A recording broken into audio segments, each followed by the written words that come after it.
Hello and welcome to this episode of The Elegant Life. My name is Erin Kurt and I am a spiritual teacher and spiritual life coach who assists women in living and manifesting exquisite lives for themselves. And my particular specialty is in clearing negative emotions related to past experiences, as well as limiting beliefs that are keeping you hostage from living your best life.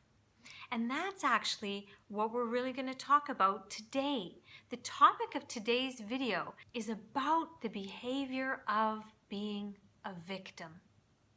Speaking about being a victim, acting like you're a victim. Now, don't get me wrong. Don't get me wrong. I lived for almost 3/4 of my life being and speaking from victimhood, coming from someone who has experienced sexual abuse as well as emotional abuse and some physical abuse. Look, I can speak to this, all right? Let's look at whether calling yourself a victim serves you or hurts you. What I know for sure through my life and all of the work I do with my clients literally all over the world is that what you focus on expands. And what do I mean by that? What you are focusing on inside of your brain, whether it be consciously or subconsciously, your mind says, you want me to find experiences like that. Now, there's a little bit of a teaching moment that needs to happen here. How does this happen? Yes, it's called the law of attraction, but what is this law of attraction? Why do you attract things that you don't really want? Okay, let's get really specific about this. Everything is energy. Everything. The table, this chair, let's take this chair for example, okay? If you were to use a high-powered microscope, you would see that this chair is actually made up of molecules. And those molecules are actually made up of atoms. And those atoms are made up of what? Protons and electrons.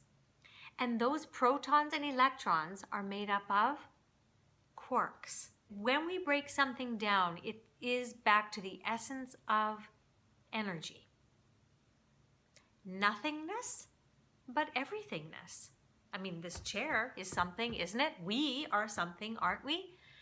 But every single thing is energy. It's just vibrating at a different frequency to make it look like a chair, to seem like it's solid. But we know we're not. And so there is no real separation between me and this chair, me and this camera, me and you, because there is no boundaries or separation in energy, okay?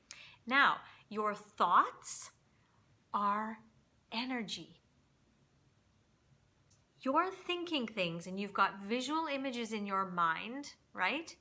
And all that energy does is vibrate at a certain frequency, because remember, a thought is energy. So the energy of that thought is vibrating at a certain frequency. Different thoughts, different feelings vibrate at different frequencies. So you've got this image in your head of you being victimized. However, and it's vibrating at a certain frequency. The law of attraction is that everything on that frequency that you're thinking of will be brought to you.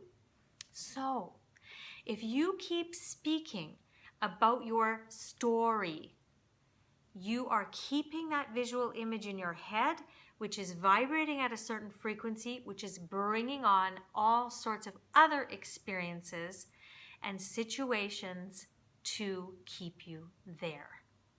Okay? This is the law of attraction. It is not something trying to teach you a lesson or anything like that.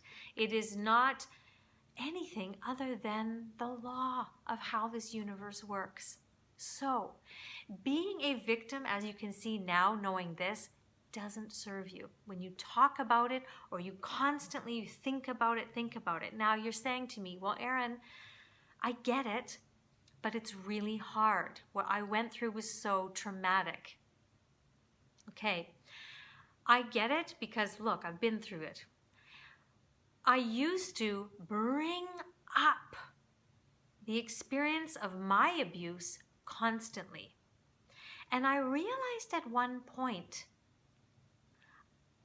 through my self-discovery work, wow, I think I'm talking about this abuse because it's giving me something.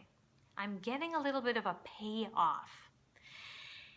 This is what you want to figure out. What is the payoff for you? You know, oftentimes it can be because it's protecting you.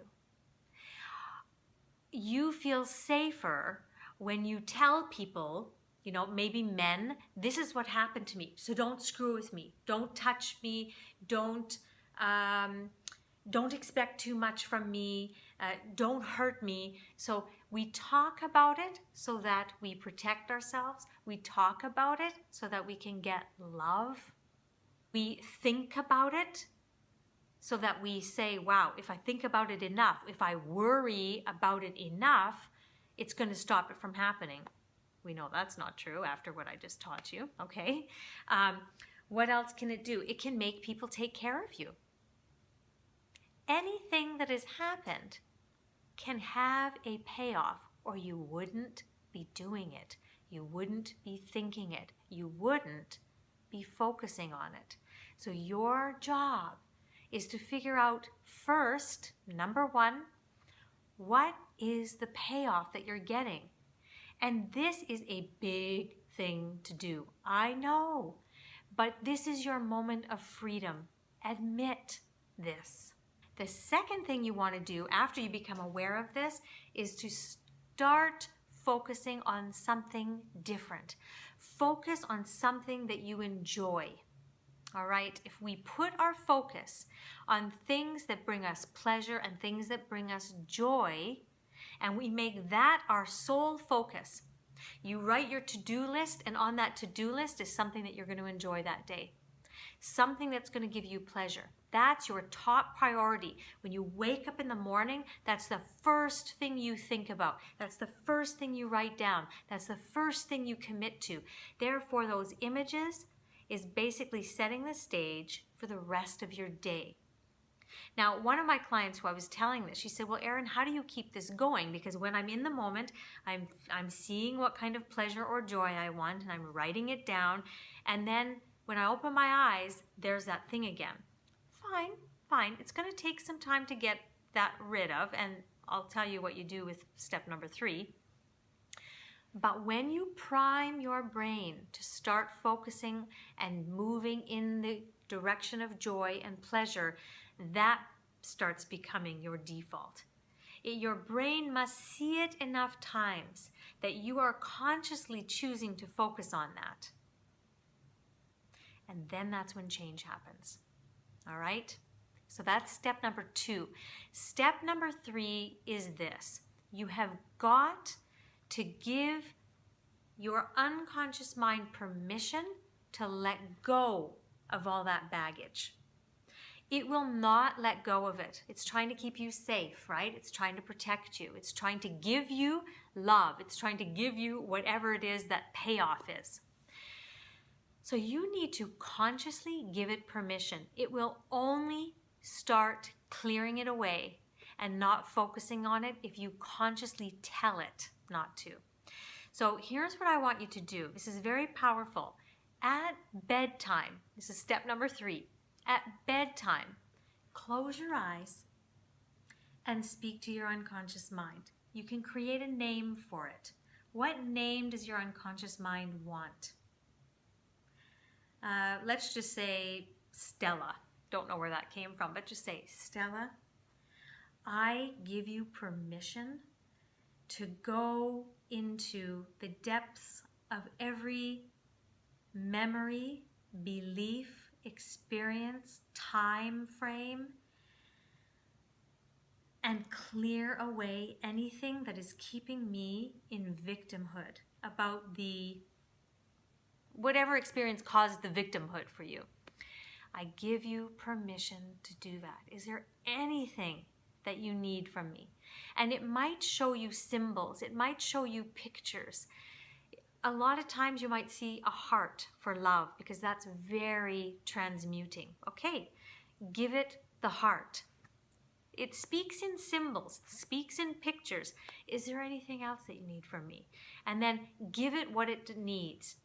And that is a powerful way to go about giving the unconscious mind permission to start clearing and letting go of that.